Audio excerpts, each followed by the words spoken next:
मन के भीतर बैठे आत्मविश्वास और जुनून को जगाकर मैरी कॉम की तरह आप भी हो सकते हैं सफल। जी हाँ, एक लड़का सुबह सुबह मेरे पास आया। वो परेशान दिखाई दे रहा था। आते ही बिना किसी भूमिका के खुद के बारे में पूछा कि मुझे आगे क्या करना चाहिए, क्या ठीक रहेगा, पढ़ाई या बिजनेस। उसके इस सवाल से मैं चौंक गया।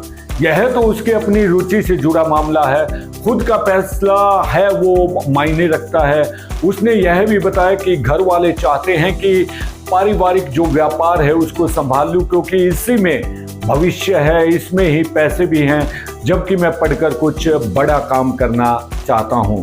बात समझ में आ गई कि लड़का असमंजस की स्थिति में है। यह असमंजस दोहरे स्तर पर सक्रिय है। पिता के सुझाव से इनकार है, लेकिन अपनी रुचि का भी ख्याल है। यह स्थिति उसे एक लड़के की नहीं, ज्यादातर का यही हाल है।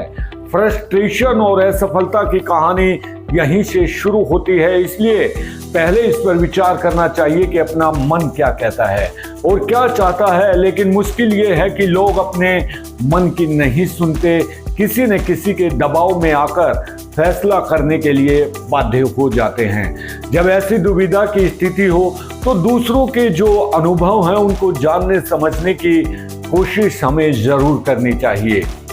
दुनिया की श्रेष्ठ भारतीय मुक्केबाज मैरी कॉम का उदाहरण सामने है कि अगर वो अपने पिता के दबाव में आ जाती तो आज वो ये मुकाम नहीं मिल पाता।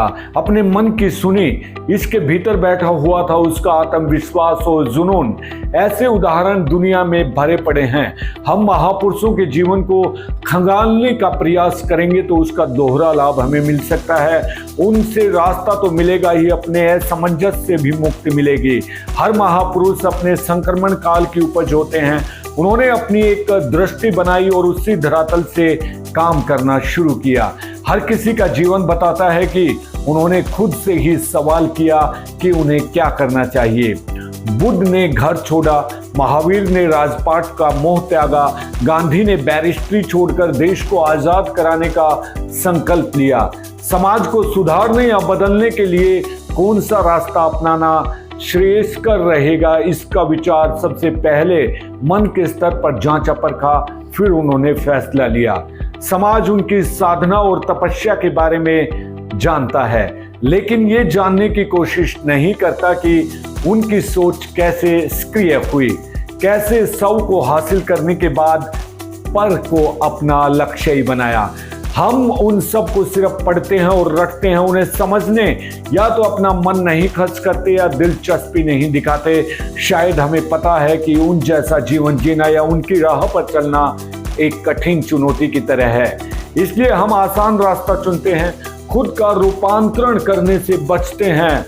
मूलतः हम यथास्थितिवाद के पोषक हैं, लिख पर चलने के आदी हैं। एक बार हम अपनी दृष्टि बदल कर देखें तो महसूस होगा कि जीवन के सारे संदर्भ बदल रहे हैं। संदर्भ बदलते ही अर्थ, और अर्थ बदलते ही मन की सतह पर सकारात्मक परिवर्तन की लहर शुरू हो जाएगी।